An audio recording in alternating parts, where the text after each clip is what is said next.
Good morning, good afternoon, good evening to all the students. कैसे हैं आप सभी? आई जस्ट होप कि आप सभी अच्छे होंगे। तो आज की क्लास शुरू करने से पहले हमें क्या करना है? रिवाइज करना है पुराना।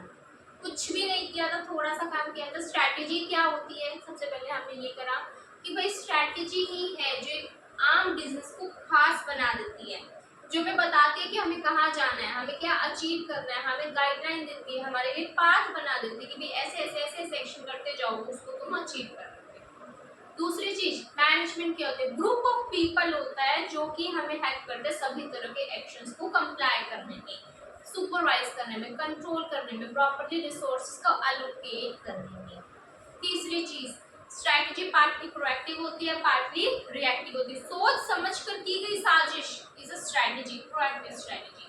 लेकिन कुछ चेंजेस इन द सर्कमस्टांसेस हो गया, या हमारी स्ट्रैटेजी के अंदर हमें कुछ चेंजेस लग रहे हैं कि जरूरी है करना, ये स्ट्रैटेजी सक्सेसफुल नहीं होगी अदरवाइज, तो आ जाती है रिएक्टिव स्ट्रैटेजी। उसके बाद क्या किया था? ऑब्जेक्टिव्स किस उद्देश्य से बनाए जाते हैं? भाई ये हमें कोर कॉम्पिटेंस प्रोवाइड करता है, कॉम्पिटिटिव एडवांटेज की मार्केट में सभी कंपटीटर्स के कंपैरिजन में हमें एडवांटेज होगा। कैसे? आज कॉलगेट यानी टूथपेस्ट, लेकिन सही मायने में कॉलगेट क्या है? ब्रांड्स बहुत सारी है, पतंजलि, डाबर, कॉलगेट और भी होंगे, पेप्सोडेंट, लेकिन हम टूथपेस्ट को किस नाम से जानते हैं? कॉलगेट। तो कॉलगेट ने क्या किया है? कॉम्पिटिटिव एडवांटेज क्रिएट किया मार्केट में। ठीक है, तो ये हो जाता है कॉम्पिटिटिव एडवांटेज क्रिएट करना। साथ में हम ये गाइड करते हैं कि चेंजेस के अंदर हमें किस तरह से एक्टिव करना है। उसके बाद हमने पढ़ी लिमिटेशंस, कमियां पढ़नी है तो मोमोज वाले ठेले पे चले जाओ, तुम्हें पता चल जाएगा कि भाई इसको समझना मुश्किल, टाइम बहुत जाता है, कॉस्ट बहुत ज्यादा लगती है, फिर भी गारंटी नहीं देता कि सक्सेसफुल होगा ही होगा।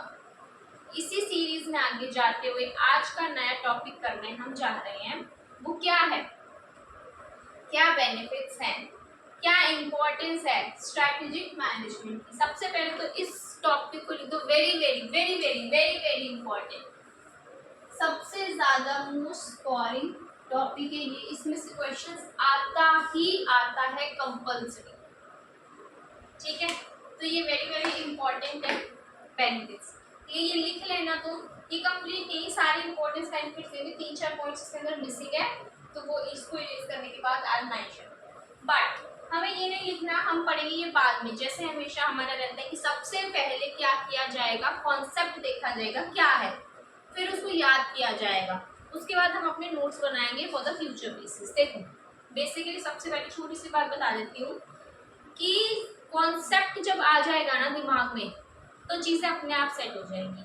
हमारे लिए ज़रूरी है कि हम सबसे पहले कॉन्सेप्ट को क्लियर करें। ठीक है, कॉन्सेप्ट क्लियर हो गया, हमें पता चल गया कि इसका मतलब ये होता है। दूसरा, याद करना ज़रूरी है, क्योंकि एग्जाम में आपको वही लैंग्वेज लिखनी है, अदरवाइज मार्क्स नहीं मिलेंगे। ठीक है, तो ये दोनों चीज़ों का होना बहुत ज़रूरी है। तो सबसे पहले समझिए कॉन्सेप्ट, उसके बाद हम करेंगे याद ICI की लैंग्वेज। इम्पोर्टेंस, बेनिफिट्स, हमें SM के क्या फ़ायदे हैं? सीधी सी लाइन है, SM एक आम बिजनेस को खास बनाने में हेल्प करता है। देखो हार्ड वर्किंग बिजनेस में हर कोई करता है, लेकिन जब तक उसके अंदर एक स्ट्रैटेजिक मैनेजमेंट स्ट्रैटेजी ना लाया जाए ना, तो वो बिजनेस सक्सेसफुल नहीं हो पाता है।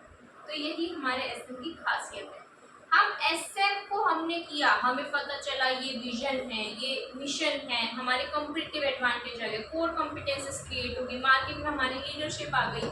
ठीक है, या फिर आप पोस्ट लीडरशिप कर सकते हैं, वो डिपेंड करता है। ठीक है, तो मार्केट में अलग अलग नए नए तरह की स्ट्रैटेजीज लेकर आए, हमने नए नए मॉडल्स को फॉलो किया, जिसकी वजह से हमारा बिजनेस आज कॉलगेट बन गई।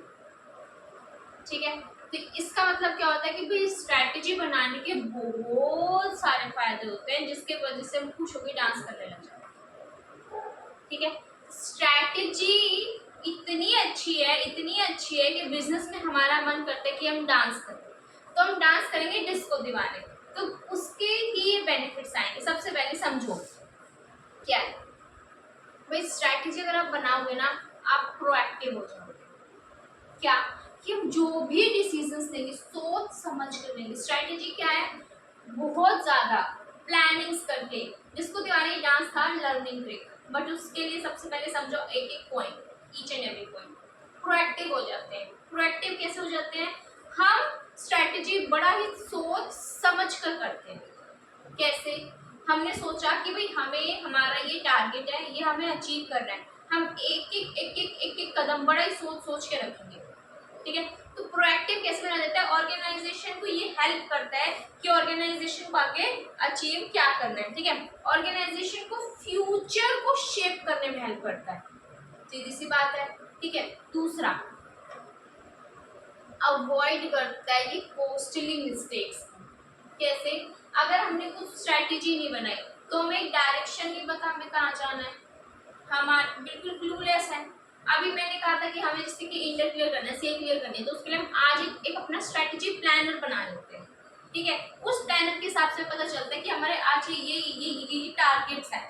अगर वो प्लानर नहीं होगा तो हम पता ही नहीं होगा हमें करना क्या है और क्या नहीं करना है। तो स्ट्रैटेजी जब बना लेते हैं ना, तो हमारी जो भी तरह की मिस्टेक्स हो सकती हैं इन फ्यूचर, वो अवॉइड हो सकती है। क्योंकि हमें पाथ डिसाइड होता है कि भाई तुम्हें इस सिचुएशन में यहाँ इस तरह से इन्वेस्टमेंट करनी है, या तुम्हें यहाँ इस तरह से डाइवेस्टमेंट करनी है, तुम्हें अब एक्सपेंशन करना है, तुम्हें अब ये मार्केटिंग करनी है, तुम्हें इसको एम्बेसडर बनाना है। इससे हमें डायरेक्शन मिल जाती है। तो जो भी मिस्टेक्स हो सकती है जो कि फ्यूचर में हमारे ऊपर बहुत भारी पड़ सकते हैं, वो अवॉइड हो जाते हैं जस्ट बिकॉज ऑफ स्ट्रैटेजी। ठीक है, रिएक्टिव है, बिल्कुल सही कहा कि आज ये चीज हमें हेल्प करती है कि फ्यूचर में कुछ भी अगर चेंजेस आ जाते हैं तो हमें हमारा रिएक्शन किस तरह से देना है। देखो, इसके अंदर भी यही लिखा है कि हमें हमारी जो स्ट्रैटेजी है वो हमें हेल्प करती है कि जितनी भी चीजें आगे हो सकती हैं, जो भी मिस्टेक्स हो गई, मान लीजिए हमने कहा था एग्जाम्पल कि टाटा ने बनाई नैनो, उसको लगा गलती हो गई भाई, ये बड़ी भारी गलती हो गई, हमने तो सोचा था कि हम सस्ती कार लाएंगे तो लोगों को बेनिफिट होगा और ज़्यादा से ज़्यादा मार्केट को कवर करेंगे, लेकिन उस कार को टैगलाइन मिल गई गरीबों की कार, जिसका क्या करना ज़रूरी था, चेंजेस करने ज़रूरी थे। तो फिर हमने क्या कहा, भाई हमसे जो मिस्टेक्स हो गई, जो पिटफॉल्स हो गए, अब उसको हम कैसे सुधारें। इट इज़ वेरी इंपॉर्टेंट कि हमारी जो भी गलतियां हैं हम उन्हें सुधारें। तो फिर उसके लिए हमने क्या रिएक्टिव स्ट्रैटेजी बनाई, वो भी हमें किसने हेल्प करा, स्ट्रैटेजी ने। दूसरी नेक्स्ट चीज अगर आप कहते हैं तो हम कह देते हैं रिएक्टिव हो गया, प्रोएक्टिव हो गया, अवॉइड करता है कॉस्टली मिस्टेक्स को, ये हमें गाइडेंस देता है, हमें डायरेक्शन प्रोवाइड करता है कि ऑर्गेनाइजेशन को किस डायरेक्शन में जाना, where we are and where we want to go. देखो सारे पॉइंट्स ना इंटरलिंक्ड है। अब आपको कि स्ट्रैटेजी क्या है, स्ट्रैटेजी का मतलब ही बता दे, डायरेक्शन देता है ये हमें कि हम कहाँ हैं, हमें कहाँ जाना है, बेनिफिट निकल गया। स्ट्रैटेजी के दो पार्ट्स थे, एक था प्रोएक्टिव, एक था रिएक्टिव, ये दोनों बेनिफिट्स बन गए। स्ट्रैटेजी बनाओगे तो हमने कहा ये कॉस्टली तो है, लेकिन इसको बनाना कॉस्टली है, इम्प्लीमेंट करना कॉस्टली है, लेकिन एक बार अगर आपकी सक्सेसफुल हो गई तो जो बड़ी आगे लॉस अराइज हो सकता था वो अवॉइड हो जाएगा। पाथ फाइंडर है, पाथ फाइंडर कैसे, ऑर्गेनाइजेशन को सिखाता है कि फ्यूचर में कुछ भी अगर हुआ तो ऑर्गेनाइजेशन को कैसे फेस करना और उभर के आना है। अब आप कहेंगे कि हर एक तो वर्ड एक जैसा है, रिएक्टिव भी तो यही कहता है कि हमें कैसे फेस करना है फ्यूचर में, यही तो बात है। स्ट्रैटेजी तो वही है ना, अब वो अलग अलग उसके अंदर से मतलब निकल के आ रहे हैं। अब हमें आएगी दिक्कत याद करने, वो मैं आपको ट्रिक बताऊंगी। तो वर्ड जो बोल रहे ना ये इंपॉर्टेंट है। ये पाथ फाइंडर है, ऑर्गेनाइजेशन को हेल्प करता है कि उसको फ्यूचर में फेस कैसे करना है डिफिकल्टीज को। हाँ, उसके बाद वही ऑर्गेनाइजेशन को हेल्प करता है कि ऑर्गेनाइजेशन बना सके रियलिस्टिक्स अपने गोल्स एंड ऑब्जेक्टिव। देखो,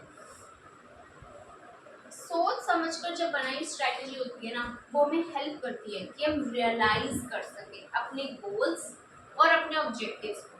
तो बस वही की है स्ट्रैटेजी ने, ये हमें हेल्प करती है कि हम रियलिस्टिक गोल्स एंड ऑब्जेक्टिव्स को बना सके और उन्हें अचीव कर सके। दैट्स इट, खत्म। उसके बाद स्ट्रैटेजी हमें हेल्प करती है कि हम अपनी जो डेस्टिनी है उसको कंट्रोल कर सकें। सारे पॉइंट्स इंटर रिलेटेड है। हमारी डेस्टिनी, हमें कहाँ जाना है, उसको हम कंट्रोल कर सकें। भाई अगर आपने कोई स्ट्रैटेजी नहीं बनाई, आपको पता ही नहीं आपका पाथ कहाँ है, आपको ये पता ही नहीं चलेगा कि हम अपने उस गोल्स एंड ऑब्जेक्टिव्स को अचीव कर भी सकते हैं कि नहीं। आपको पता ही नहीं चलेगा कि आपकी डेस्टिनी, जो चीज़ आपको अचीव करनी है, वो प्रॉपर कंट्रोलेबल मैनर में है या नहीं है। अगर आपने स्ट्रैटेजी नहीं बनाई तो आपको पता नहीं कि कुछ भी अगर हो गया तो हम उसका रिएक्शन कैसे देंगे, हम कैसे उन मिस्टेक्स को, उन पिटफॉल्स को सुधारेंगे। अगर आपकी स्ट्रैटेजी नहीं है तो हम प्रोएक्टिव, सोच समझ कर एक प्रॉपर वेल डिजाइन मैनर में स्ट्रैटेजी नहीं बनाते, क्योंकि बना ही नहीं है। अगर आपके पास स्ट्रैटेजी नहीं है तो फ्यूचर में कुछ भी, किसी भी तरह की मिस्टेक्स अराइज हो सकती है। ठीक है, क्योंकि इन्वेस्टमेंट हम करोड़ों करोड़ों की इन्वेस्टमेंट कर लेते हैं, हमने किसी कंपनी को मर्ज कर लिया, किसी कंपनी को एक्वायर कर लिया, करोड़ों के इन्वेस्टमेंट्स होते हैं, करोड़ों की डीलिंग्स होती है। अगर आप स्ट्रैटेजी नहीं बनाएंगे तो इन फ्यूचर आपको पता ही नहीं चलेगा कि इस चीज का एक्विजिशन, इस चीज के साथ मर्जर हमारे लिए बेनिफिशियल है या नहीं है। ठीक है, that's it. Core competencies, competitive advantage. Core competency क्या होता है, हम यूनिक दिखें, सबसे अलग, पूरी मार्केट का एडवांटेज हमें मिले हमारी यूनिकनेस के वजह से, क्योंकि हम रेयर हैं। पता है, कोर कॉम्पिटेंसीज का एक्सप्लेनेशन है नेक्स्ट चैप्टर, चैप्टर नंबर 2। तो अभी के लिए आप इतना ही समझ लीजिए कि स्ट्रैटेजी हमें हेल्प करती है कोर कॉम्पिटेंसीज में, जिसके वजह से ऑर्गेनाइजेशन का सर्वाइवल आता है और ग्रोथ आता है। कोर कॉम्पिटेंसीज क्या होता है, काइंड ऑफ कॉम्पिटिटिव एडवांटेज होता है कि मार्केट में हम छा रहे हैं, सारे कॉम्पिटिटर्स के कंपैरिजन में ज्यादा प्रॉफिट हम ले रहे हैं। ये होता है कोर कॉम्पिटेंसीज। क्यों? क्योंकि हम यूनिक हैं, सबसे अलग, हम सबसे हटकर कुछ दे रहे हैं। जैसे कि बुर्ज खलीफा, उस जैसा कुछ है नहीं है, वो कोर कॉम्पिटेंसी की हम में कुछ तो बात है जिसके वजह से हम औरों से खास हैं, ये होता है। और तो ये हेल्प करता है ऑर्गेनाइजेशन को सरवाइव करने में, ऑर्गेनाइजेशन को हेल्प करता है आगे ग्रो करने में। खत्म। लॉजिकल फ्रेमवर्क या डेस्टिनी देते हैं, that's these are all the points. Strategy के बेनिफिट्स या बोल दीजिए स्ट्रैटेजी की इम्पोर्टेंस। अब मैं आपको बताऊंगी बढ़िया सी ट्रिक, उससे पहले आप ये कुछ पॉइंट्स लिख लो। ठीक है, लिख लो। ठीक है, तो लिख लिया, अगर लिख लिया तो ठीक है, और अगर नहीं भी लिखा तो नो वरीज। पहले मैं आपको ट्रिक बता दूं किस तरह से सारे पॉइंटर्स याद करने हैं।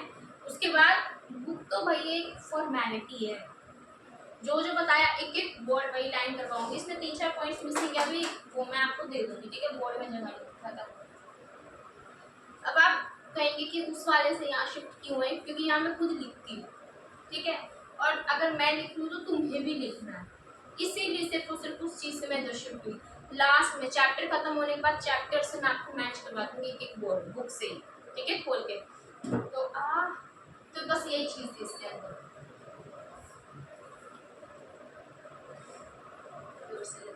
ठीक है, चलो भाई याद करते हैं पॉइंट्स, ट्रिक लिख लेना, वो ट्रिक भी अच्छे से। तो स्ट्रैटेजी जब हमने बनाई उससे हमें इतने इतने इतने इतने बेनिफिट्स हुई है। ऐसे तो कमाल की चीज़ है, इसके वजह से हम एक आम से हम खास बन गए। तो इसी बात पे डांस करना तो बनता है। ठीक है, तो देखो क्या है कि हमें क्या करना है, हम इतने खुश हुए कि हमारा मन किया डांस करें। करो करो, सारे करो। ठीक है, तो इसी तरह से पीसी ने जीडी को एलजी में चला के किया था, वो भी इतनी खुश हो गई भाई अब तो रैप बनता है। क्या पीसी कौन है, हमारे पीसी प्रियंका चोपड़ा, उसने जीडी को एलजी पर चलाकर रैप। अब ये रैप क्या है, देखो, पी से बोलो प्रोएक्टिव, सी से कोर कॉम्पिटेंसीज, पीसी, जी क्या है, अचीव करने में realistic goals and objectives, D क्या है, हमारी डेस्टिनी को मीट करवाने में हेल्प करवाते हैं, एल क्या है,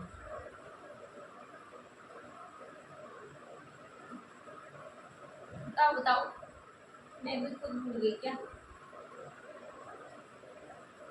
हमें क्या करा था कि ऑर्गेनाइजेशन हमें हेल्प करती है हमारा फ्रेमवर्क बनाने में, तो एक लॉजिकल फ्रेमवर्क बनाने में हेल्प करती है ना, एल से आ जाएगा लॉजिकल, कि ऑर्गेनाइजेशन हमें हेल्प करती है कि हम एक प्रॉपर वेल मैनर्ड में लॉजिकल हम फ्रेमवर्क बना सकें। फिर जी से क्या होता है, हमें गाइडेंस देती है कि हमें आगे क्या करना है उस चीज को अचीव करने के लिए। आर से क्या हो जाता है, रिएक्टिव, कि जितने भी हमारी कॉस्टली मिस्टेक्स हुई, जितने भी पिटफॉल्स हैं, उनको हम कैसे कवर कर सकें। ठीक है।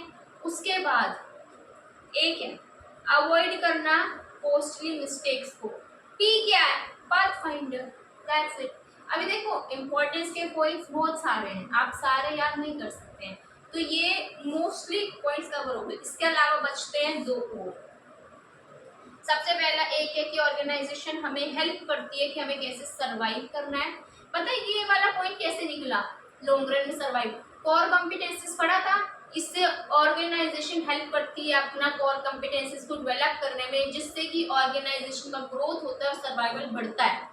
उसी से एक और पॉइंट निकल गया, हमारी ऑर्गेनाइजेशन को हेल्प करता है सर्वाइव करने में लॉन्ग रन। खत्म, खल्लास। एक और हमारा जो पॉइंट है वो ये है कि ऑर्गेनाइजेशन को हेल्प करता है अपॉर्चुनिटीज डिफाइन करने में। अब ये भी पता है कहीं से निकला है, कहाँ से, कोर कॉम्पिटेंसीज, पीसी का सी से। कोर कॉम्पिटेंसीज क्रिएट करते हैं जिससे ऑर्गेनाइजेशन ग्रो करती है और सर्वाइव करती है। उसी से पॉइंट निकला सर्वाइव करना लॉन्ग रन में। उसी से एक और पॉइंट निकल गया कि ऑर्गेनाइजेशन को जब अपॉर्चुनिटीज मिलती है ना, और जब ऑर्गेनाइजेशन उन अपॉर्चुनिटीज को अवेल करती है, तभी वो एक कोर कॉम्पिटेंसी क्रिएट कर पाती है। खत्म, क्लास हो गया। अभी आप सभी मेरे साथ क्या करेंगे, डिस्को करेंगे। कैसे, स्ट्रैटेजी बनाई, हम आम से हम खास हो गए, पार्टी तो बनती है, तो डिस्को करेंगे। पी से प्रोएक्टिव, सी से कोर कॉम्पिटेंसीज, लेकिन वहीं से निकल गया एक और पॉइंट, सरवाइव करना लॉन्ग रन में, अवेल कर लेना जितनी भी अपॉर्चुनिटीज आ रही हैं। जी से रियलिस्टिक गोल्स एंड ऑब्जेक्टिव्स को डिफाइन करना कि ये गोल है, ये ऑब्जेक्टिव है जो कि हमें अचीव करना है। ठीक है। उसके बाद जी हो गया। डी से हमारी डेस्टिनी को क्रिएट करने में हमें हेल्प करता है कि हम कंट्रोल कर सके हमारी डेस्टिनी को अच्छे तरीके से और अचीव कर सके हमारे सारे के सारे ऑब्जेक्टिव्स को, टारगेट्स, मिशंस को। ठीक है। उसके बाद एल जी, पीसी ने जी डी को एल जी पर चढ़ाकर लॉजिकल फ्रेमवर्क बनाने में हमें हेल्प करता है, हमें गाइडेंस प्रोवाइड करता है कि हमें कैसे कैसे करना है काम को। आर रिएक्टिव, कि जितनी भी हमारी मिस्टेक्स हैं, जितने भी हमारे पिटफॉल्स हैं, उनके लिए हम कैसे एक डिफेंस मैकेनिज्म बना सकें, कैसे उन चीज़ों के अगेंस्ट काम कर सकें। देखो रिएक्टिव वर्ड नहीं है, वर्ड है कि डिफेंस मैकेनिज्म बनाना, ताकि हम हमारी चीज़ें कंट्रोल कर सके, जितने भी हमारी मिस्टेक्स हुई या जितने भी पिटफॉल्स, वो क्या है, रिएक्टिव है, इसीलिए मैंने कनेक्ट किया। आर से अवॉइड करना जितनी भी कॉस्टली मिस्टेक्स जो हो सकती है, कैन हैपन इन फ्यूचर। ठीक है। पी से पाथ फाइंडर, काम खत्म। तो ये थी हमारी इंपॉर्टेंस। आई होप याद हुआ। 1 मिनट दे रही हूँ, फटाफट से रिवाइज करो। टेक्निक लिख देती हूँ। इसकी टेक्निक क्या है, हमने किया डिस्को, पीसी ने जीडी को एलजी पर चलाकर रैप किया। डिस्को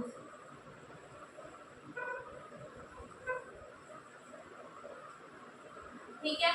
फटाफट से लिख लो सारा, रिवाइज करते करते लिखना है, जल्दी से लिखो, फिर पॉइंट्स में इधर से रीड कराऊंगी एंड देन कुछ पॉइंट्स और लिखने हैं। आई होप लिख लिया होगा, मुझे पता है इतनी जल्दी नहीं लिखा जा सकता, तो पॉज करके लिख लेना। ठीक है, लिखना जरूर है। चलो गाइस, नाउ मैं अभी मेंशन कर देती हूँ सारे के सारे पॉइंट्स को, पीसी वाला भी मैं मेंशन कर देती हूँ। देखो सबसे पहला आ जाता है प्रोएक्टिव, पी। ठीक है, कोर कॉम्पिटेंसीज वाला पॉइंट इधर नहीं है, उसके बाद वो मैं लिख दूंगी, डोंट यू वरी। सी से कोर कॉम्पिटेंसीज, जी से हमें हेल्प करते हैं रियलिस्टिक गोल्स एंड ऑब्जेक्टिव्स को डिस्क्राइब करने में। ठीक है, हमें फ्रेमवर्क देता है सभी डिसीजंस के अंदर। ये बताइए, ये बड़ा पॉइंट था थोड़ा सा, शायद इसमें ना कुछ तो गड़बड़ी हुई हो। बताओ हुई है? नहीं है, मुझे पता था ये गड़बड़ी हुई। लॉजिकल फ्रेमवर्क डिसाइड करने में हमें हेल्प करते हैं। कुछ नहीं था लॉजिकल, मैंने इधर जोड़ा है। देखो बुक में भी लॉजिकल नहीं था, लेकिन कनेक्ट करने के लिए एल से इसलिए, ठीक है। उसके बाद गाइडेंस देता है एंटायर ऑर्गेनाइजेशन को, ठीक है। उसके बाद ऑर्गेनाइजेशंस के लिए पाथ फाइंडर की तरह ये हेल्प करता है,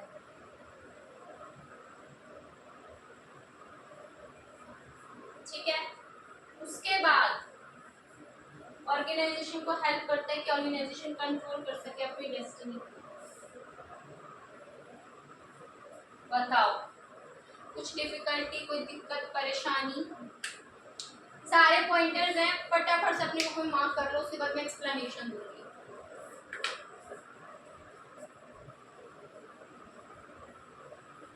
जितने भी पॉइंटर्स हैं ऊपर की ट्रिक के साथ, ये जो ट्रिक बताइए टेक्निक ऊपर ये वाली, इसके साथ में ये सारे के सारे मार्क कर लो ताकि आपको हेल्प हो सके याद करने में, क्योंकि समझने के साथ ही बहुत ज़्यादा ज़रूरी है कि हम ICI की लैंग्वेज को याद करें। और जो मैंने हाईलाइट किया है वो सभी कीवर्ड्स हैं जिनका मेंशन होना ज़रूरी है, ठीक है। तो अब देखो हमने क्या पढ़ा था, वही है। ऑर्गेनाइजेशन को हेल्प करता है डिफाइन करने में उसके रियलिस्टिक गोल्स क्या क्या है, और वो सभी गोल्स कंपनी के विजन के लिए होने चाहिए, एक ही बात है। उसके बाद ऑर्गेनाइजेशन को प्रोएक्टिव हेल्प करता है इंस्टेड ऑफ रिएक्टिव। जब प्रोएक्टिव बनते हैं ना तो उसी समय हमें ये नहीं हो, जब हम स्ट्रैटेजी बना रहे होते हैं ना, बहुत सोच समझ कर बनाते हैं, तो उस टाइम पे हमारे इतने फंड्स इन्वॉल्व हो जाते हैं ना कि हमारे दिमाग में भी नहीं आता है कि हमारी स्ट्रैटेजी फ्लॉप होगी उस टाइम पे, या हम ये चीज़ सोचना ही नहीं चाहते कि भाई कुछ ऐसा हो जाएगा जिसकी वजह से हमें स्ट्रैटेजी का इनिशिएशन देना पड़ेगा। तो हम पहले कहते हैं कि हमें प्रोएक्टिव होने में हेल्प करता है इंस्टेड ऑफ रिएक्टिव, ठीक है। उसके बाद हमें फ्रेमवर्क देता है सभी डिसीजंस में कि किस तरह से हमारे सारे के सारे को डिसीजंस को लेना है, उसके लिए एक लॉजिकल फ्रेमवर्क हमें देता है कि जितने भी बड़े बड़े डिसीजन हैं तो स्ट्रैटेजी हमें हेल्प करती है लेने में। और मैनेजमेंट तो लोग हैं जो लेते हैं, ये हेल्प करते हैं कि ऑर्गेनाइजेशन कंट्रोल कर सके अपनी डेस्टिनी को, ठीक है। वही है, वही चीज़ है, बिल्कुल सेम टू सेम, ठीक है। ऑर्गेनाइजेशन को गाइडेंस देते हैं कि ऑर्गेनाइजेशन को क्या करना चाहती है, strategy, where we are, where we gonna go, हम आज कहाँ हैं, हमें कहाँ जाना है, हमें किस चीज़ को अचीव करना है, तो उस चीज़ के लिए हमें गाइडेंस कौन देती है, स्ट्रैटेजी। एक क्रूशियल पॉइंट होता है ये बहुत ऑर्गेनाइजेशन का, जब ऑर्गेनाइजेशन को एक डिसीजन लेना होता है कि भाई वो आखिर कहाँ जाना चाहते हैं, तो स्ट्रैटेजी उसी चीज़ में हमें गाइड करती है। उसके बाद एक पाथ फाइंडर है ऑर्गेनाइजेशन के लिए, अपने ऑर्गेनाइजेशन में जितने भी, ताकि ऑर्गेनाइजेशन अपने फ्यूचर की सभी एक्टिविटीज को फेस कर सके, ठीक है। तो ये हमारे कुछ पॉइंटर्स थे, आई होप कि आपको एक्सप्लेनेशन के साथ याद हो गया होगा। चलो भाई नेक्स्ट पॉइंट्स भी आ गए हैं आपके, वो मैं आपको मार्क करा देती हूँ फटाफट से। क्या था, देखो उसके बाद हमने क्या था कि ऑर्गेनाइजेशन हमें हेल्प करती है हमारे किसके अंदर, डिफेंस मैकेनिज्म में, as a corporate mistakes and pitfalls, जो कि एक तरह का क्या है, रिएक्टिव ही है, ठीक है। तो ये हमारा आ गया यहाँ पे आर। उसके बाद अवॉइड करने में हेल्प करता है कॉस्टली मिस्टेक्स को, वो हमारा आ जाता है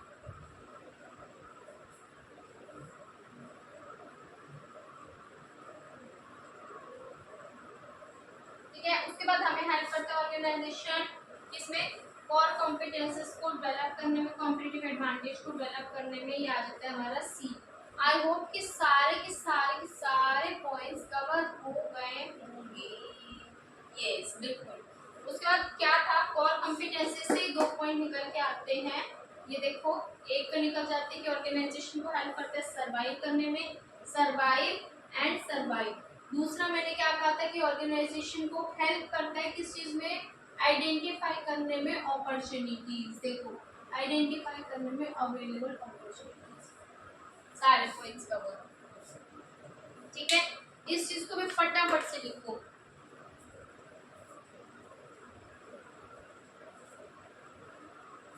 पोज करके लिख लेना, ज्यादा बेनिफिट हो जाएगा। तो एक्सप्लेनेशन दे देती हूँ फटाफट से। वही चीज़ है, ऑर्गेनाइजेशन को हेल्प करता है आइडेंटिफाई करने के अपॉर्चुनिटीज। ऑर्गेनाइजेशन सर्व करता है एसएम की कॉर्पोरेट डिफेंस मैकेनिज्म बना देता है हमारे जितने भी मिस्टेक्स है, जितने भी पिटफॉल्स हैं।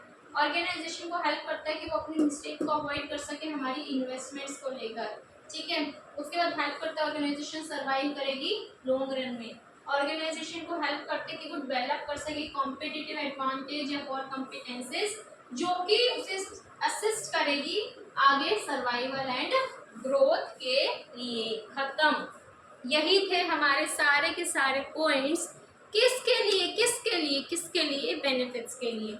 आई होप कि आपको ये सभी पॉइंट क्लियर हो गए होंगे। तो ये कहना है अच्छे से, यही था हमारा। अब मैं पता आपको एक चीज और बता देती हूँ कि जो ये हमने ट्रिक करी उसके जो जितने भी कीवर्ड्स हैं वो मैंने मार्क तो करवा दिए। अपनी नोटबुक में ऐसा ही बनाना है, ठीक है। अभी एक चीज छोटा सा स्टिकी नोट लो और उस स्टिकी नोट के ऊपर लिखो, जो जो मैं लिखवाऊंगी वो आप सभी लिखो, उस स्टिकी नोट के ऊपर चिपकाना है,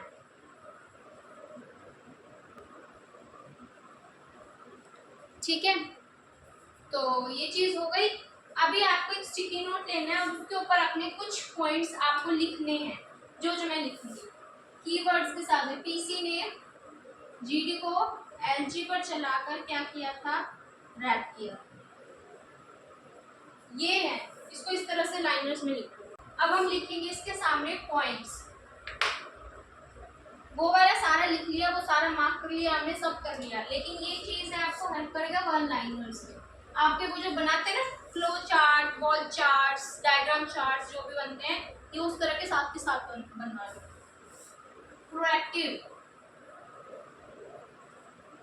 सी से और कॉम्पिटेंसी, या फिर हम बोल सकते हैं उसको कॉम्पिटिटिव एडवांटेज, जिसके आगे निकलेंगे दो पॉइंट्स। एक तो सरवाइव करने में हमें हेल्प करता है लॉन्ग रन में, ठीक है, और दूसरा हमारा क्या करता है, हम अवेल कर सकते हैं जितने भी हमारी अपॉर्चुनिटीज आएंगी, ठीक है। उसके बाद जी से रियलाइज करने में हमें हेल्प करता है, रियलिस्टिक गोल्स एंड ऑब्जेक्टिव्स को हेल्प करते हैं, जो कि इनलाइन होना चाहिए विद द विजन। उसके बाद डी से ऑर्गेनाइजेशन को हेल्प करता है अपनी डेस्टिनी को मीट करने में, उसको क्रिएट करने में। लॉजिकल फ्रेमवर्क,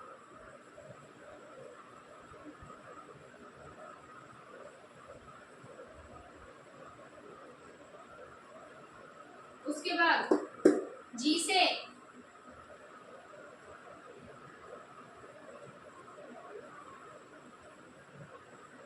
रिएक्टिव, रिएक्टिव हमने किसके साथ लिंक किया था? मिस्टेक्स एंड पिटफॉल्स, जो भी हमने कर ली है अब उसके लिए हमें पिटफॉल्स, ठीक है, उसके लिए हमें एक्शन तो लेना पड़ेगा ना बेटा जी। अब उसके लिए अवॉइड करना कॉस्टली मिस्टेक्स।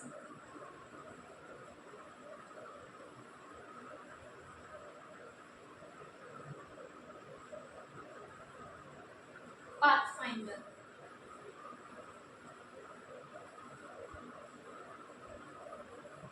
ये आपको लिखना है पिटफॉल्स एंड एरर्स,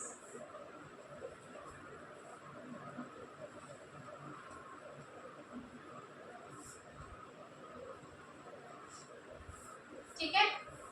तो आप इस चीज को लिख लो, ये आपका शॉर्ट नोट्स बन जाएंगे, जिस चीज का आपको एडवांटेज मिलेगा आगे। जल्दी से राइट इट डाउन। तो यहाँ हमारा कंप्लीट हो जाता है। इसको स्टिकी नोट लेके अपना लिख लो, वहीं के ऊपर चिपका लेना नोट्स वाले नोट में। तो यहाँ हमारा कंप्लीट हो जाता है ये सारा इम्पोर्टेंस का आज का टॉपिक। आज के लिए इतना ही, अच्छे से डिस्को कर लेना, ठीक है। तो डिस्को के साथ इसे याद करना, इस चीज को लिख लेना।